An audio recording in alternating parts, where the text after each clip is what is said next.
Hi friends, Sethu ജന്മകൽപ്പനയുടെ നാളത്തെ promo റിവ്യൂയിലേക്ക് എല്ലാവർക്കും സ്വാഗതം. അങ്ങനെ നമ്മുടെ അശ്വിൻ എടുത്തുകൊണ്ടുപോയി ശ്രുതിയെ കട്ടിലിൽ കിടത്താണ് കേട്ടോ. എന്നിട്ട് മുഖത്തുള്ള ആ ചായയൊക്കെ ഇങ്ങനെ തുടച്ചു കൊടുക്കുന്നുണ്ട്. ആ സമയത്ത് നമ്മുടെ ശ്രുതി, നിങ്ങൾ ഞാൻ ചോദിച്ചതിനുള്ള ഉത്തരം തന്നില്ലല്ലോ, എന്തുകൊണ്ടാ എൻ്റെ ഹൃദയമിടിപ്പ് ഇങ്ങനെ കൂടിക്കൊണ്ടിരിക്കുന്നത് നിങ്ങളെ കാണുമ്പോൾ എന്ന് ചോദിക്കുമ്പോൾ അശ്വിൻ പറയുന്നുണ്ട്, നിന്നെ കാണുമ്പോഴും എനിക്ക് ഇതേ ഫീല് വരുന്നുണ്ട്, എൻ്റെ ഹൃദയമിടിപ്പും കൂടിക്കൊണ്ടിരിക്കും, അങ്ങനെ നമ്മുടെ ഹൃദയത്തുടിപ്പുകൾ ഒന്നാകും, അതിനു വേണ്ടിയാ എന്നൊക്കെ പറഞ്ഞു കൊടുക്കണം കേട്ടോ. അതിനുശേഷം നമ്മുടെ ശ്രുതി ചിരിച്ചുകൊണ്ട് അങ്ങ് പോകുമ്പോൾ അശ്വിൻ പിടിച്ച് ഹഗ് ചെയ്യുന്നൊക്കെ ഉണ്ട്.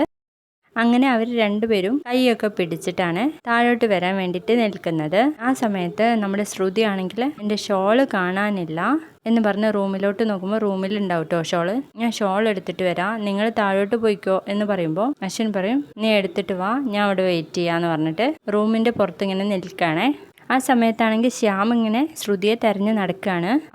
അപ്പോൾ നമ്മുടെ അഞ്ജലി അങ്ങ് വന്നിട്ട് എല്ലാവർക്കും ലൈം ജ്യൂസ് കൊടുക്കട്ടെ, എല്ലാവരുടെയും കെട്ടൊന്ന് ഇറങ്ങട്ടെ എന്നൊക്കെ ശ്യാമിനോട് പറയുമ്പോൾ ശ്യാമൊന്നും മിണ്ടുന്നില്ല കേട്ടോ. എന്താ നിങ്ങൾക്ക് പറ്റിയെന്ന് ചോദിക്കുമ്പോൾ, അല്ല ശ്രുതിയെ ഇവിടെ എങ്ങും നോക്കിയിട്ട് കാണുന്നില്ല എന്ന് പറഞ്ഞു പോവാട്ടോ. എന്നിട്ട് പെട്ടെന്ന് തന്നെ, അല്ല ശ്രുതിയും അശ്വിനും അവരൊക്കെ ഇങ്ങനെ ഡ്രിങ്ക്സ് അടിച്ചതല്ലേ, അവർക്കൊക്കെ ലൈം ജ്യൂസ് കൊടുത്ത് റെഡി ആക്കണ്ടേ എന്ന് ചോദിക്കുമ്പോൾ അഞ്ജലി പറയണേ, അത് ശരിയാണല്ലോ, ഞാനൊന്ന് പോയി നോക്കിയിട്ട് വരാം എന്ന് പറഞ്ഞിട്ട് അവർ തെരഞ്ഞു നടക്കുകയാണേ. ആ സമയത്ത് നമ്മുടെ ശ്യാം അശ്വിൻ അറിയാതെ തന്നെ ശ്രുതിയുടെ റൂമിൽ കയറിയിട്ട് ശ്രുതിയോട് ഇങ്ങനെ ചോദിക്കുന്നുണ്ട്, എന്തിനാ ശ്രുതി നീ അശ്വിനെ കല്യാണം കഴിച്ചത്, എനിക്കത് അറിയണം എന്ന് പറയണേ.